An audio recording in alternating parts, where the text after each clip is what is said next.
regarde bien, je vais lancer un vrai boulet de canon. Vas-y, je te regarde. Prête, Marie? Oh. Ouais, pas mal, hein? Oh, ce que tu m'agaces, c'est toujours te sentir obligé de crâner devant Hélène. Ah, la voilà.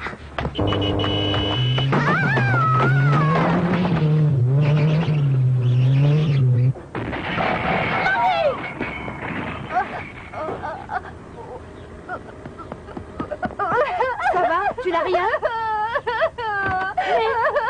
Bien cassé, ça va? Tu as eu peur? Il faut faire attention, j'aurais pu t'écraser. Tu n'as même pas regardé avant de traverser. Oui, je sais. C'est de ta faute, Elliot. Il ne fallait pas lancer la balle si fort. Je suis vraiment désolée. Personne n'est blessé, c'est l'essentiel. Me voilà rassuré. Oui, mais... votre voiture... Oh, la voiture! T'inquiète pas, ce n'est rien. Mais elle était toute neuve. Tout est de ma faute, Elliot. Bon, eh bien maintenant, est-ce que vous pouvez m'apporter de l'eau chaude? De l'eau chaude? Non, mais qu'est-ce qu'il fabrique? Regarde.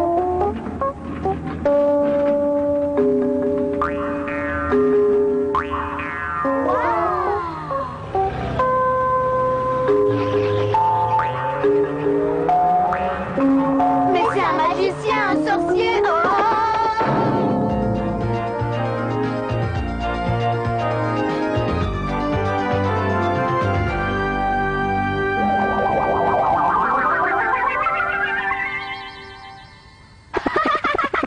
Un magicien? Un sorcier?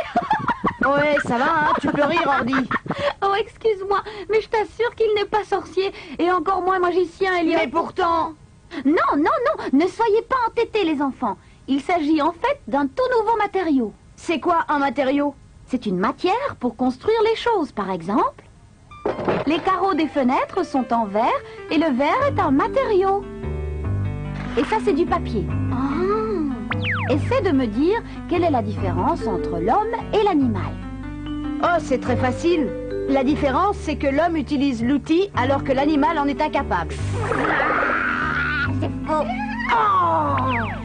Certains animaux utilisent des outils. Hein? Tiens, prends l'otarie par exemple. Elle se sert un peu de la pierre. Mais il n'y a que l'homme, Elliot, qui soit capable de se servir des matériaux pour construire d'autres choses, tu vois? Et ça, c'est l'une des plus grandes différences entre l'homme et l'animal. Alors, le pare-choc de la voiture, c'était... Eh oui, c'était un nouveau matériau. Alors, ton sorcier, hein? Si tu nous parlais davantage des matériaux, on comprendrait mieux le phénomène.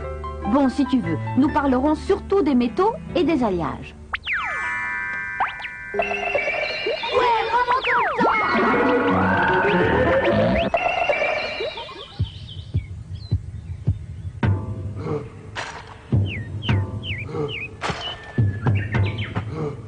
Qu'est-ce que vous faites? Ben, ça se voit pas. Je laboure ma terre, tiens. Avec un silex? Ouais. C'est drôlement plus pratique qu'avec les mains, tu sais. Regarde. Mais il devrait prendre une pelle. Oh, mais il n'avait rien de tel à cette époque. La pierre est le premier matériau dont l'homme a su faire un outil. C'est l'âge de pierre, quoi. Tiens, qu'est-ce que c'est? De l'or. C'est fou. Tu parles d'une découverte incroyable. Eh, bon sang! Quel joli caillou! Est-ce que je peux le garder, Kali? Oh, bien sûr, Nikta. Ce caillou n'est pas assez dur pour que je m'en serve comme outil. Kali et Nikta? Drôle de prénom, hein. Qui sait?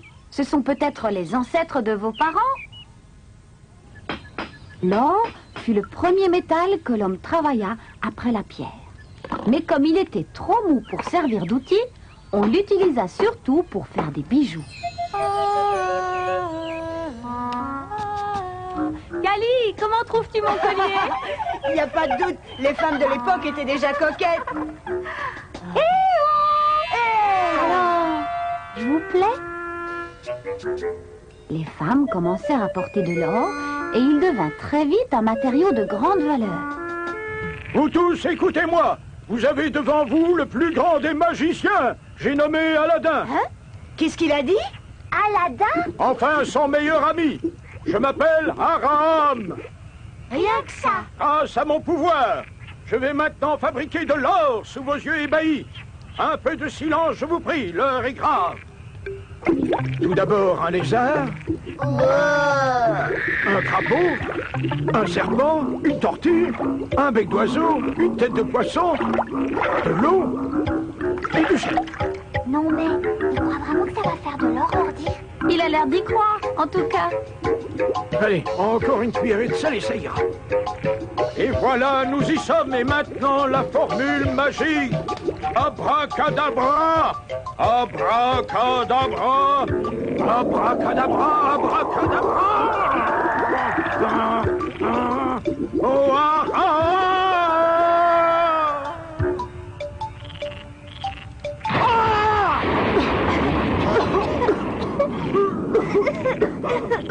Tu parles d'un sorcier. Oh, mais tu sais, Elliot, il n'y a pas qu'Aram qui ait essayé de faire de l'or de ses propres mains. Au Moyen-Âge, on les appelait des alchimistes. Leur but était la transmutation des métaux en or.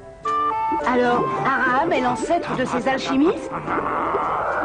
Eh oui, exactement comme les alchimistes sont les ancêtres de nos chercheurs. Mais tu sais, à l'époque d'Aram, il y avait encore mieux que l'or. Le diamant? L'émeraude peut-être. Quelque chose de bien plus surprenant.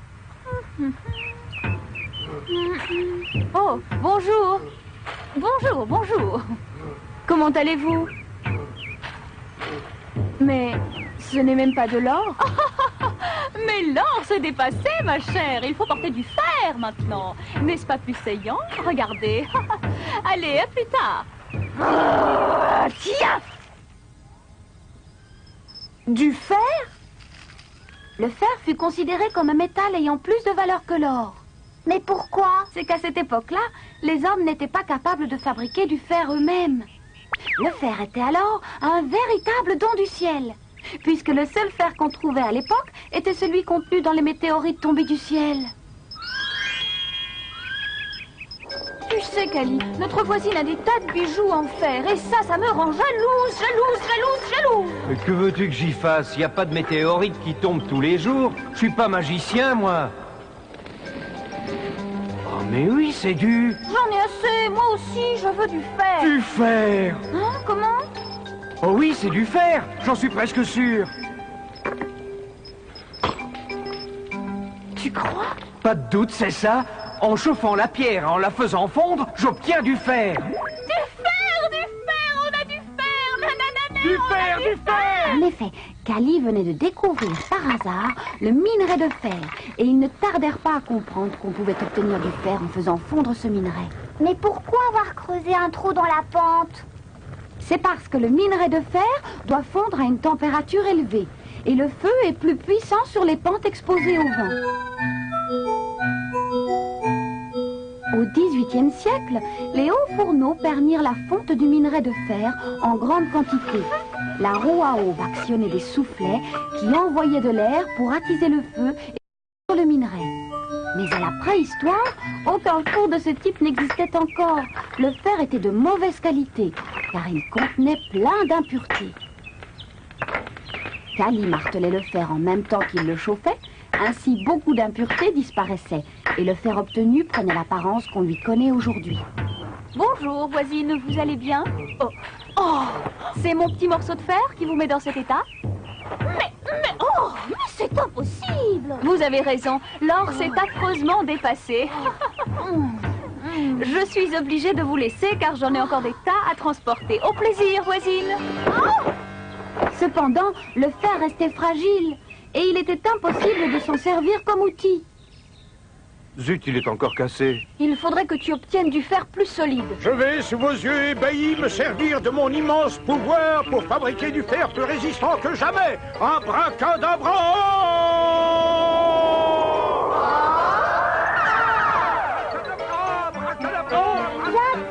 Il croit encore que ça va marcher. Voilà, nous allons célébrer la naissance du dieu fer.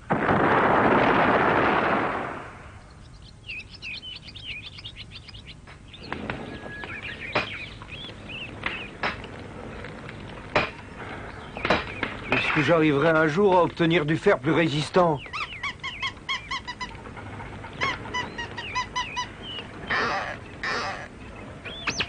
Hein?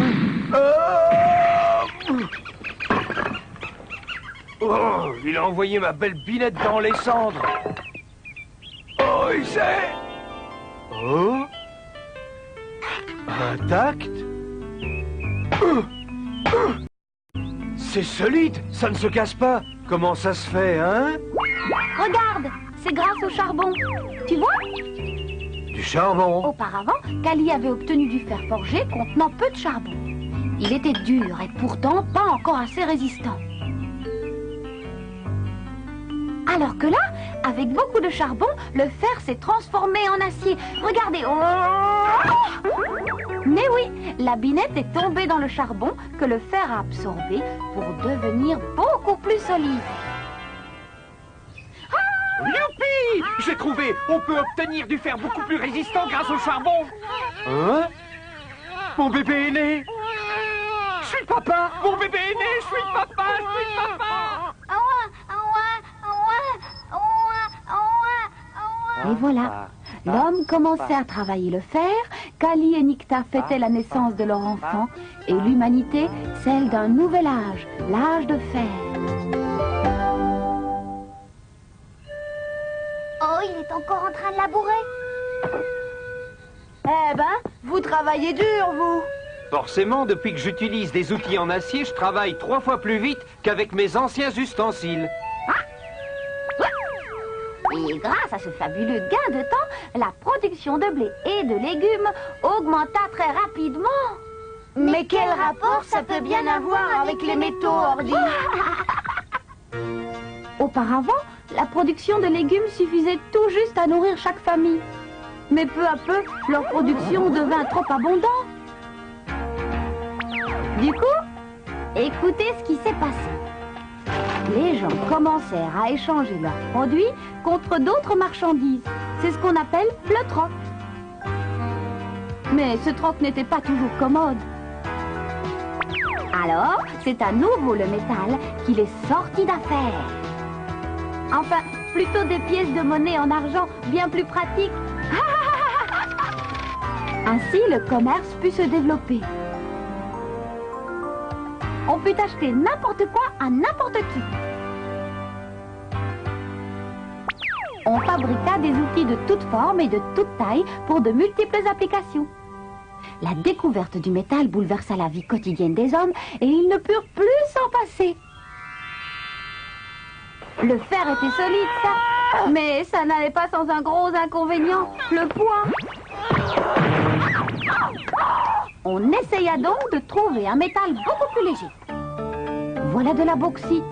On suggéra que cette pierre contenait un métal, l'aluminium. Le premier à vouloir extraire ce nouveau métal fut le chimiste français Antoine Laurent de Lavoisier.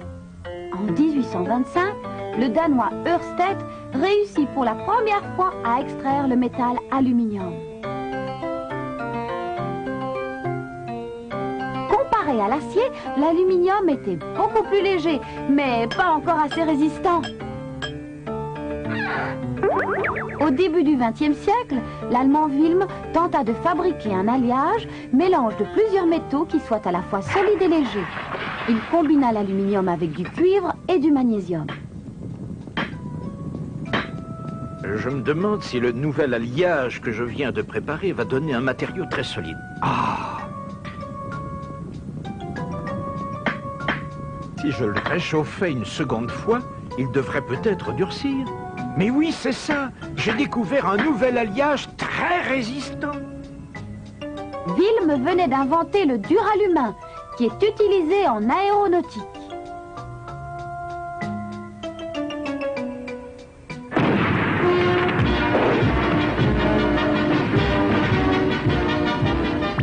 Ce dirigeable fut construit en duralumin.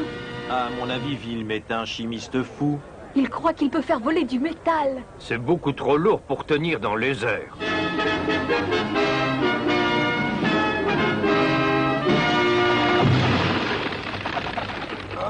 Bonne chance.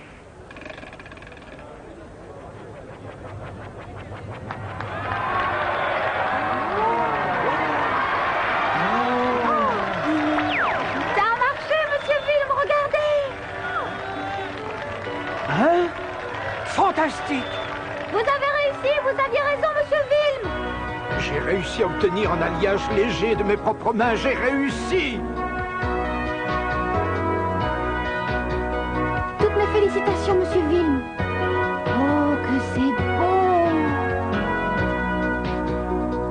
beau! Aux États-Unis, les frères Wright essayaient depuis plusieurs années de faire voler un avion à moteur. Mais c'est seulement lorsqu'ils construisirent leur propre moteur, constitué essentiellement de pièces en aluminium, que leur avion réussit enfin à voler. Ce moteur ne pesait plus que 82 kilos et Orville Wright fit le premier vol motorisé de l'histoire. Fantastique, Orville! L'avion réussit à voler de plus en plus haut et de plus en plus loin. Et la plus longue distance parcourue fut de 255 mètres en 59 secondes. L'aluminium a aujourd'hui de multiples applications et je suis sûre que si vous regardez bien, vous en trouverez autour de vous. Par exemple, les canettes de jus de fruits, les appareils photo, les trains à grande vitesse, les avions et le Concorde. Mais en ce qui concerne le fer, il fallait encore résoudre le problème de la rouille. Ce fut résolu grâce aux aciers inoxydables comme ces couverts. L'acier inoxydable est par exemple un alliage de fer, de chrome et de nickel. Il est recouvert d'une couche protectrice superficielle qui empêche la formation de la rouille. Ça aussi, c'est inoxydable. Quand on pense à tous les progrès réalisés depuis Cali, tout est bien plus pratique aujourd'hui, n'est-ce pas? Je me demande bien ce qu'on ferait de nos jours sans les métaux. Hein? Et sans les alliages aussi. Comme le duralumin de Monsieur Vilm ou l'inox qui sert à fabriquer nos couverts. Juste? C'est ça. Les métaux, c'est formidable. Mais quand ils sont cabossés, il est vraiment difficile de les remettre en forme. Hein? Ouais! Ça y est, vous y êtes. Le pare-choc. L'automobiliste avait un pare-choc en alliage à mémoire de forme. Avec un matériau ordinaire, tu ne pourrais pas redresser facilement ta canne de golf. Mais s'il était en alliage à mémoire de forme, il suffirait de verser de l'eau très chaude dessus Et elle retrouverait sa forme initiale. Avec un métal ordinaire et sous l'action d'une force extérieure, la liaison entre les atomes est brisée et la configuration change. Mais avec un alliage à mémoire de forme, la configuration ne change pas. Elle bouge seulement un peu. Avec un métal ordinaire et sous l'effet d'une forte chaleur, il perd sa forme. Alors qu'avec un alliage à mémoire de forme, il la retrouve pourvu que l'eau versée soit assez chaude. Voilà pourquoi le pare-choc à mémoire de forme a rapidement retrouvé sa forme initiale sous l'effet de l'eau chaude.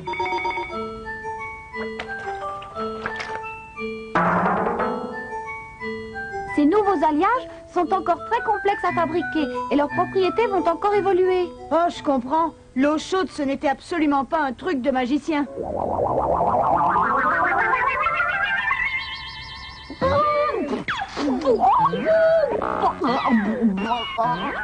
Allez, un peu d'eau chaude. On va juste débouillanter. On utilise les métaux et les alliages pour toutes sortes d'applications, comme les appareils à air conditionné, les ressorts et dans l'industrie automobile. Oui, mais où sont fabriqués tous ces alliages? On fabrique des matériaux très différents dans des usines spécialisées qui sont implantées dans le monde entier. Faut pas t'énerver, Ordi. Fais-nous visiter un peu. Waouh!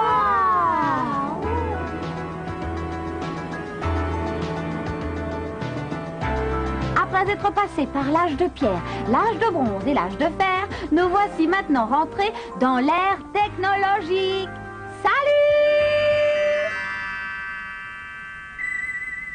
Alors, tu leur annonces? J'attends qu'il ait terminé de lire son journal. Bah, tu vas attendre longtemps, hein, et demain, tu ne seras toujours pas plus avancé. Voilà, il faut que je vous annonce quelque chose de très important. J'ai décidé d'inventer de nouveaux alliages révolutionnaires. Des alliages?